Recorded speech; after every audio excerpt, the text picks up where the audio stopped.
শিমুল্লা, এই মেয়েটাকে নিয়ে আমি পালিয়ে এসেছি। ওর দাদা না বন্দুক নিয়ে খুঁজছে, পেলেই আমাকে গুলি করে মেরে দেবে। তুমি কদিন ওকে তোমার কাছে রাখো না, আমি কদিন গা ঢাকা দিয়ে থাকি। ঠিক আছে, যা, তুই কোনো চিন্তা করবি না। ওদা, তোমার বউ তো পালিয়ে গেছে, মেয়েটাকে যেন কিছু করো না তুমি। এই, তুই আমাকে বিশ্বাস করি না? এই যা, তুই নিয়ে যা, না যা। না না না, ওদা বিশ্বাস করি, তুমি রেখে দাও, একটু সাবধানে রেখো কিন্তু। ঠিক আছে, যা। ঠিক আছে দাদা। দেখো, আমার বউ চলে গেছে, সায়া ব্লাউজ কিন্তু কিছুই নেই, তাই আমার প্যান্ট গেঞ্জি দিয়েছি তোমাকে পরতে। আজ রাতে তুমি এই খাটে শুয়ে পড়ো, আমাদের তো একটাই ঘর, আমি বারান্দায় শুচ্ছি। না না, আমার একা শুতে ভয় করে। আচ্ছা ঠিক আছে, চলো আমি শুচ্ছি তোমার সাথে। এই, কে আছে বাড়িতে? আমার দাদা। কে আছে বাড়িতে?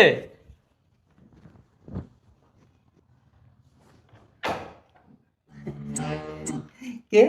এই, তোর বন্ধু আমার বোনকে এখানে রেখে গেছে? না না, কি মেয়ে? কোন মেয়ে? এখানে কোনো মেয়েটে নেই। তাহলে ওটা কে? ওটা ওটা তো আমার বউ। এই, তোর বউ তো পালিয়ে গেছিল, কবে এলো?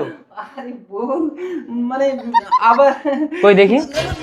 পরের বউ হাতেতে নেই, ওটা আমার বউ, সত্যি বলছি। ঠিক আছে, কিন্তু আমার বোনকে আমি যেখানে পাবো তার টুটকিতে গুলি মেরে আমি তাকে উড়িয়ে দেবো।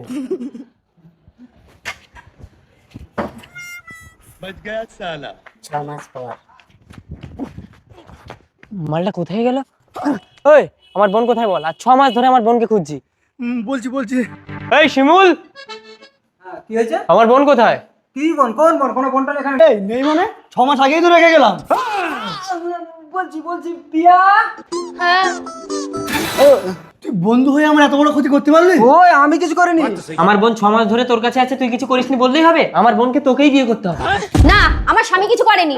তুমি তো স্বামীর কাছে থাকো না, করেছে কি না করেছে তুমি কি করে বুঝবে? কারণ ওর কোনো ক্ষমতাই নেই। আর 6 বছর আমাকে বিয়ে করেছে, ও কিছু করতে পারলো না। তোমার বউকে 6 মাসে প্রেগনেন্ট করে দিচ্ছে। ও তো একটা হিজড়া। এই, তুই পিয়াকে নিয়ে আসার আগে ওর সাথে রাত কাটিয়েছিলি, তোর মনে নেই নাকি? হ্যাঁ।